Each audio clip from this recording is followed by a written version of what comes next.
सुख शांति के लिए जरूरी है परिवार की एकता। रिश्तों में घमंड आएगा तो पुराने रिश्ते भी बिखर जाएंगे। घर में इस बुराई से बचें। जिस घर परिवार में एकता रहती है वहाँ हमेशा सुख शांति भी बनी रहती है, और जिस घर में रिश्ते बिखरे होते हैं तो मन अशांत रहेगा और कभी सुख समृद्धि नहीं बन पाएगी।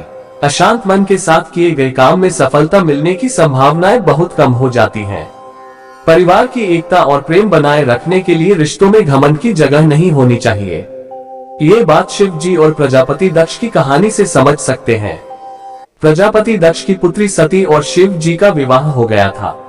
दक्ष शिव जी को पसंद नहीं करते थे और समय समय पर उनका अपमान करते रहते थे। दक्ष देवताओं के बड़े नेता थे, इस वजह से सभी देवता उनका सम्मान करते थे। एक दिन एक यज्ञ में शिव जी, विष्णु जी, ब्रह्मा जी के साथ ही सभी देवता और ऋषि मुनि शामिल हुए। यज्ञ में सभी बैठे हुए थे। तभी दक्ष प्रजापति भी यज्ञ में पहुंच गए। दक्ष को देखकर शिव जी को छोड़कर सभी देवता और ऋषि मुनि उनके सम्मान में खड़े हो गए। जब सभी देवता और ऋषि मुनि को अपने सम्मान में खड़ा देखकर दक्ष का घमंड जाग गया। दक्ष ने इस बात पर गौर नहीं किया कि कौन कौन खड़ा है, लेकिन इस बात पर ध्यान दिया कि कौन बैठा है। उस सभा में शिव जी ध्यान में बैठे हुए थे, इस कारण वे दक्ष के आने के बाद भी खड़े नहीं हुए।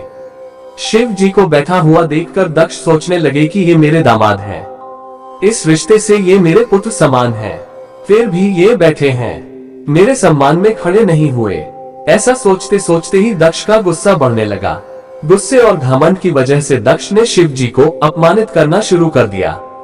दक्ष की बातें सुनकर शिव जी ने आंखें खोली और चुपचाप उनकी बातें सुनते रहे। लेकिन शिव जी का अपमान होते देखकर नंदी को गुस्सा आ गया।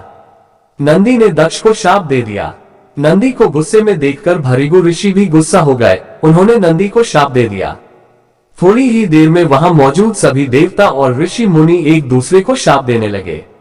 यज्ञ जैसा शुभ आयोजन था, लेकिन दक्ष के घमंड की वजह से पूरा कार्यक्रम ही बर्बाद हो गया। जीवन प्रबंधन का संदेश ये है कि हमें रिश्तों में घमंड को जगह नहीं देनी चाहिए। रिश्तों में जब घमंड आ जाता है तो रिश्तों की मर्यादा टूट जाती है। अच्छे अच्छे रिश्ते भी घमंड की वजह से टूट जाते हैं। घर परिवार की भलाई के लिए इस बुराई को जल्दी से जल्दी छोड़ देना चाहिए। और जानकारी के लिए चैनल को सब्सक्राइब करें।